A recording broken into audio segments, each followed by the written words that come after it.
again. I'd like to welcome you guys back to another episode of Wealth Wise Guru. I'm your host, John Schaff. And I'd like to greet you guys at the top of the morning. And it is Wednesday, January the 15th, 2025.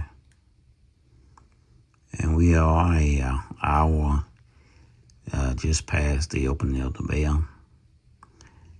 We are investing this morning $23,944. Portfolio is up this morning about $1,200 with a $640 buying power. So let's look at the portfolio this morning.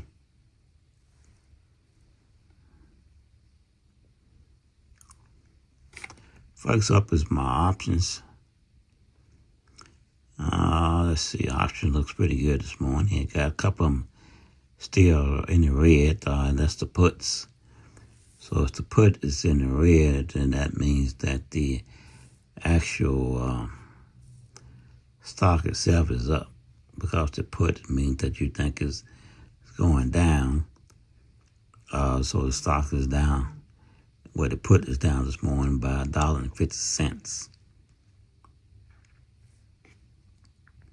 So let's take a look at Pioneer Technology. It's traded this morning at $68, and it's up by $2.11. A couple of weeks ago, this stock was at almost $80 a share. A couple of weeks ago, so it has corrected itself. The market has had a pullback in it, and there's 18 days left for the Pioneer Technology Q4 2024 earnings call is going to be coming out, and this is my current position of Pioneer Technology. Again, it's 150 shares, and the value of it is $10,270. 17.0% of my portfolio. Diversity of my portfolio. And so far this morning, I have made $330, and total I made was $4,260.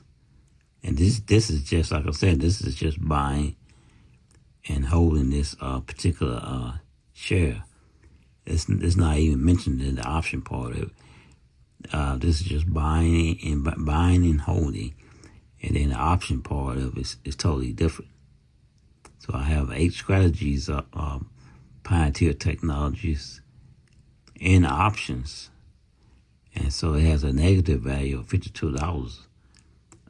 Return on the options is it's negative this morning, $180 but total return on is positive, $229. So that's the thing about a stock. You can do a regular trade with a stock where you buy and hold, and at the same time you can do options on that particular strategy or stock or company, or how you want to call it as well, and you double your profit.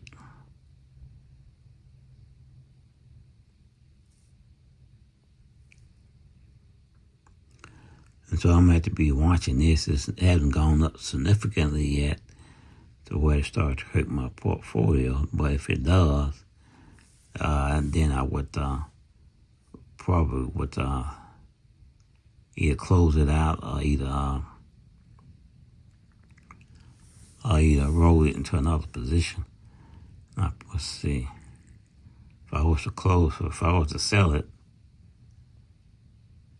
I would get I would make 1144 off of this particular strategy. And if I was to just roll into another position, which is probably hardly unlikely, then I would just select a new date. This one still has 65 days out on it, so I would just select a new date, and I don't know, trying to roll a position that's a put. You really have to know something about that company. That company has to really have to do some bad business practices in order for me to roll a put. I got simply because the market is a forever bullish market, and in the last 400 years since it has been created, it has been a bullish market, and it's made to create money, and it has created many millionaires over a period of time. But you have to it's not overnight. Quick, get rich scheme. It takes time and takes strategy, and it takes you to consistently invest in the market in order to reach such a goal. So that's why you have to kind of be cautious when you doing a put, even if a company is going bad, and if the company is decide they want to lay off or cut back on some of its employees. It doesn't mean that it's necessarily going to affect the company stock. Now, what does affect the company stock is stuff like if they have so many stores and they're downsizing, and then they're going to be closing some of those stores. Then a situation like that, that would warrant you placing a put, or either or if you have put in place for you to roll that position. And for instance, I had a put. I made quite a bit of money off of CVS, and that's because CVS was downsizing, and they was closing quite a few stores. So I made my money on that, and then I got out of it. So we're going to be watching that, and then when it comes across the screen, exactly how much money you are down when it comes to a specific stock, when you start to see that. And the thing about having a margin account with Robinhood, like I say, right now it's at $24,100. But the thing about having a margin account with Robinhood is that you need to have $25,000 or more in your portfolio when you have a margin and you're doing options. You could be labeled as a pattern day trader. If you're labeled as a pattern day trader and you got less than $25,000 in your portfolio, then that would hinder your ability to borrow more money in your portfolio. So when you have a margin account helps you to level your portfolio when you have a small account. And then in order for you to qualify for a margin account, you'll have to have at least $2,500 in your portfolio. So if you have $2,500 in your portfolio, and then you want to go to from a whole cash account, because that's what a regular account is. A regular account that is not backed by a margin account. It's called a cash account. And so many you will start off with a cash account. But margin account gives you more buying power. So if you have a margin account and you have at least $2,500, you qualify for a margin account and you have $2,500, and then they're going to add another additional $2,500. If you already have a margin account and you have, say, 2,500, and you have 2,500 margin, and then say your portfolio goes up to 1,000 in value, then they're gonna add another 1,000 to it. So each time your portfolio goes up, you're gonna continue to get money in from that margin as well. So you have to kind of watch it to make sure that you're constantly investing, and your portfolio is earning a profit. Now you can cut it off when you get ready, if you no longer want to use a margin account. I know people that have margin account and they have way over $100,000 in their portfolio. But if you was to cut it off and go back to, I guess, an all cash account, then I think it'll take about a week or two for that transition to occur. All of your outstanding strategies that you have in place has to be settled from what you're buying, and whether you're buying regular holdings or either options. So all that stuff has to be settled. Then you can switch back from a margin account to a cash account. But say if you have a portfolio and you got your portfolio up to like 50,000, and you want to go back to a all cash account, then you might have 50,000 because of the margin. So if you close it out, then you might not have but like 25 or 30,000. So you have to watch what you're doing if you decide you want to get out of it once you get into it. And with that, do I encourage having a margin account? Yes, I highly encourage it because I have a margin account as well. And like I say, each time that you decide that you want to withdraw money out of your account, and just say you have a margin account and you want to withdraw $1,000, then you're gonna have to withdraw like say 2,000 or either 2,500 or 3,000. So because part of that money is going to go towards the balance of your margin as well. And so as you can see, we still have a lot of red this morning. And red, don't panic when your portfolio is red. Same thing when you go to the store. You go to the store when they have a sale. You run to the store because they say they're having a sale. But for some reason or another, when there's a sale in the stock market, everybody wants to panic and start selling up, closing out their stocks. As though the world's coming to an end. See, you don't do that. What you do, you continue to buy and purchase more stock when it's red, because that means it's on sale and you get it at a reduced price. And then you wait over a period of time for it to go back up. Look at Tesla this morning. Tesla's up $19.46. They're trading at $14.15.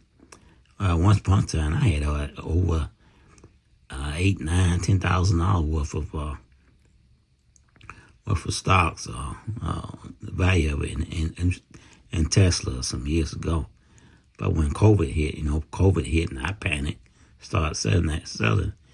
Everything went out. I really shouldn't have done it, but if I had held on to it, I probably would have $80,000 to $100,000 value in stocks by now. Because I've been in the stock market for over 10 years. Because I was in my early 50s when I started investing in the market. and which is a Robinhood platform. And so now this year in June I'll be turning 63. So yeah, you definitely want to have Tesla in your portfolio, even if you can't afford the whole share of Tesla.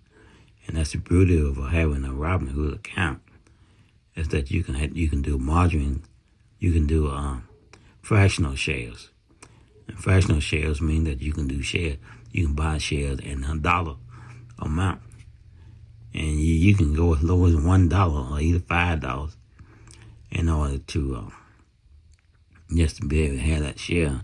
A little of it is better than having none of it at all. And so I have like 11.93%. 11.93 shares, and just value just under $5,000. Total return is $226. It's just for today, and total return is $11.59. And so the proof is in the pudding. What I'm doing and how to invest in the market. The reason why a lot of people have financial problems because they don't know how to manage their money, and they want to go out and buy expensive stuff that they can't afford. Me personally, I can go out and buy anything I want to because I could afford anything I want to if I wanted to, but I'm not trying to do that. My goal is to try to build generational wealth because I do have children and I do have grandchildren. And so I want to try to secure that future as well.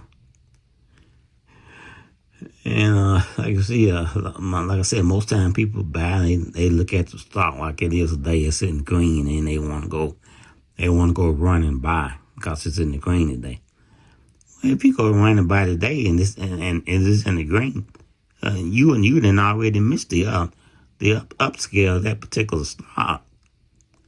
And not saying it ain't gonna grow some more, but you don't do that. You buy in the red. Green is where you take profit if you want to take some money out. You look how many of these are $1,000 already. Look at Tesla. Tesla's almost 5,000. Meta, Facebook sell 1,000. Goldman Sachs sell 1,000. Apple sell 1,000. Look at Google. Google, I had Google for a while. It's at 20,000. Amazon's 800. And another Google account I have is at 586. AMD is another stock you need to have in your portfolio. It's at 329 this morning. Microsoft is at 513. SPY, I sold some SPY. You crazy if you invest in marketing and you don't have SPY in your portfolio. I had $1,500 worth. I sold a little bit because I wanted to implement another particular strategy. That's the only time I ever sell out a position because I need the fund, and I just adjust the fund to put it in something else to make even more money. But it's at 700. And each one of these green stocks indicates that I have made money this morning. Now, it's impossible for me to go through all this and just to see how much I make. So as long as I see it's green, I can't even tell you how much money I'll be making in a day's time. And let's see. As NVIDIA does, it's up this morning by $2.79. I have 108 shares of it, valued at $14,641. So the return this morning, and I just got up literally about 15 minutes ago. Well, I got up earlier. I get up early, and then I lay back down, go back to sleep. Sometimes I get up on time, sometimes I don't. It just depends on how I'm feeling. But total today is $309, and total return is for $1,400. So you can't tell me you can't build generational wealth. Like I said, most people want to go out and buy cars, buy houses, go on trips and stuff like that. But that's okay to do that too. But make sure you make sure your portfolios have a certain particular point, a certain particular level before you start doing all these things. Let your portfolio dictate to you when to start buying and start enjoying life. Now, you got a portfolio of $500,000, $1 million, even 200,000. Each milestone that you reach, go out and celebrate. Knock yourself out. You want to go out and get yourself a car. Go out and get yourself a nice car. But don't go out and make it and have a $200,000 or $100,000, $300,000 portfolio, and then go out and buy a car, and the car costs you just as much as your portfolio. You can have your portfolio up to like 50,000, 60 or 100,000. I say at least 100,000, and then you go out and get yourself a nice car. And you can still financing it. You can pay cash for it, and so that's what I'm doing. I'm waiting till I get to a particular level, and I want to get myself another Corvette.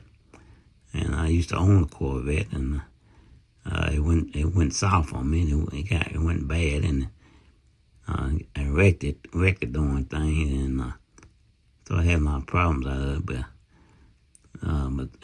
But because of me investing in the market, that's the reason in the first place why I was able to purchase that Corvette. And then plus I'm a business owner, and that's another thing you can do in order to make money. Nowadays you can sit at home on the couch and make money just with a YouTube, either TikTok. It's just phenomenal. Many ways nowadays you can make money, and not have to go to a job. Even if you do go to a job, you can still make money, extra money while you're on your job, on your lunch break. On your lunch break, you can go out into your car and make your YouTube videos, and then you could and keep doing that until your money of your hobby is actually bringing in more money than your job is. And then you can quit. But it's always ways nowadays how you can generate money and generate income the way you could invest in the market.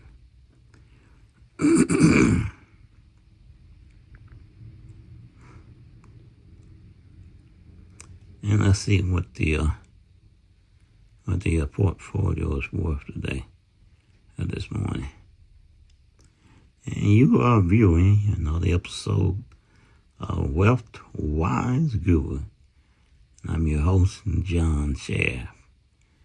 My voice ain't as strong as it used to be. Like I say, I'm 63 years old in June. And so forth. See, that's what watch list I'm talking about always pops up. And so forth. This morning is my stock. A couple of weeks ago, my stock was at it got up to like 70,000. So the market had had a slight pullback, and so now it's at $65,865 or $850. And these are the holdings that I currently have in my portfolio. And you too can invest and have the same holdings in your portfolio as I have in mine.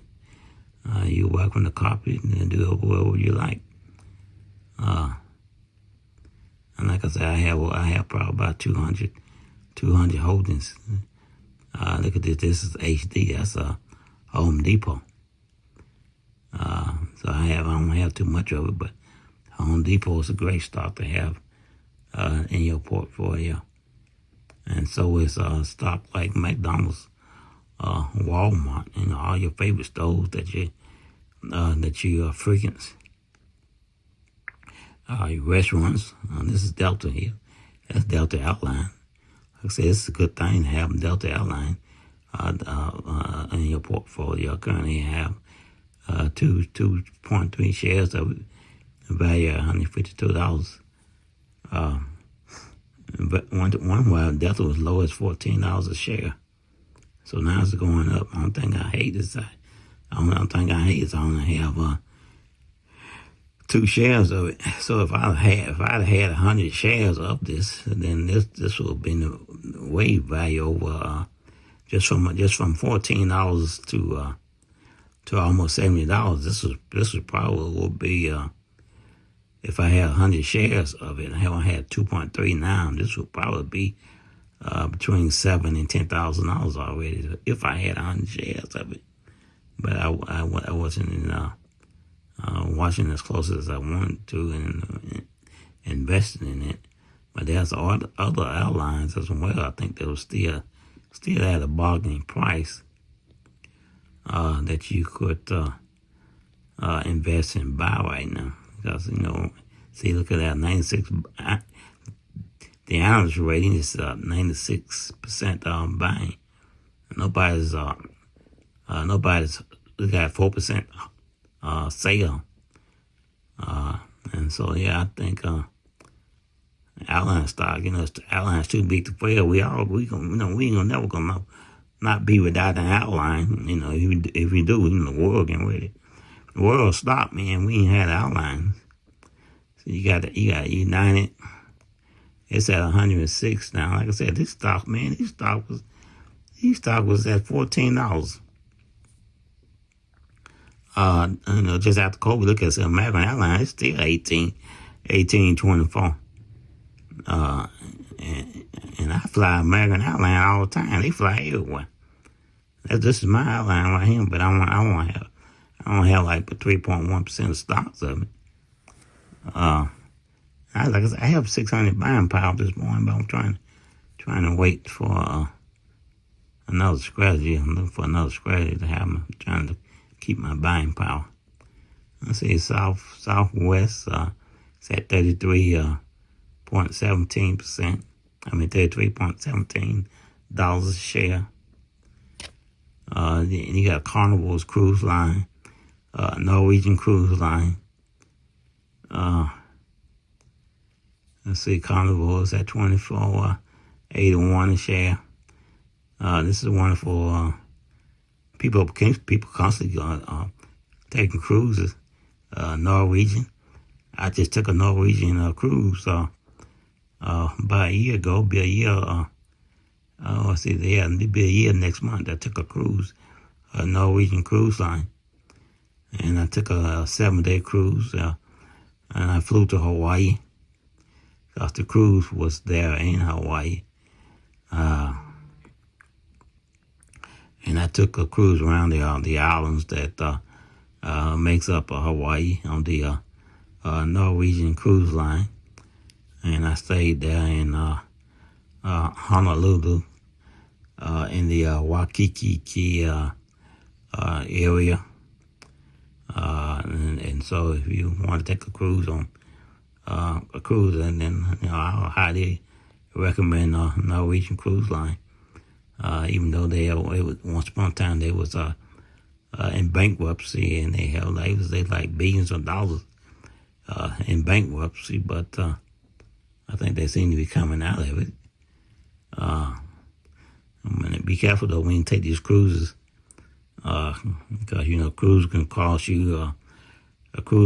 you one thing, and then once you get on the cruise, you can end up spending an additional $1,600 or more, and that's per person when you're on these cruise lines. Because everything you do, every shop you go in, like say you want to go to the exercise, and you want to go to the exercise room, you want to go to the pool, you want to go to the arcade.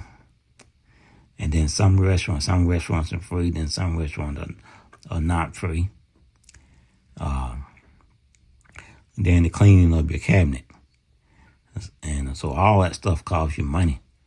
So you look up and you have a $800-900 bill in 2 days. You wonder what the heck is going on. And it's not mentioning your drinks. And I had a drink package, and I don't even drink. My drink package was Coca-Cola. Just make sure I can get me a Coca-Cola. If you can get me a Coca-Cola, I'm fine. And some water. Because I'm not a drinker. I don't drink. But you look around, man, they're supposed to be trying to charge you $800-900. You take a cruise. So I ain't mean to go on ranting like that. I can't brought up some bad members for me. But they got these cruise land. They cruise. They got the Royal Caribbean group. It's at 231. So just imagine if you bought this one, it was down, and you have 100 shares of it. Just how value that would be. Boeing Airlines having some problems, but it's still a nice stock to have in your portfolio. You ain't got to worry about Boeing Airlines going out of business because the government's not going to let it. It's one of these companies that's too big to fail. Ain't no way in the heck, man, you going to let Boeing Airlines just crash and go out of business. I know I currently just have 1.6 shares of it, valued at $269. I'm going to be changing all that and start buying some more stocks of these particular companies. Disney is another one. I went to Disney World too. That was almost a year ago. I went to Disney there in Orlando, Florida. I don't have too much stocks of it, but you'd be surprised how much fun and entertainment you can have just by going to Disney and also invest in their stock. Because they really charge a lot of money to go to that park. And that park is significantly different from Six Flags. That park consists of like 7 to 8 more parks. You got Disney Park, and you got the Epcot Center, and it's a lot. You won't be able to see all of it in a day. And then if you did, you wouldn't be able to afford it anyway, with $200 or $300 a pop every time you go in the gate. And so, but I was saying JetBlue is JetBlue is at, look at JetBlue, it's at $7.76 a share. And this ain't gonna stay there. You'd be silly to think that's. If this was gonna stay there, we wouldn't even fly JetBlue if they stayed at that price. But no, that's not gonna happen. That's gonna make you go back up as well.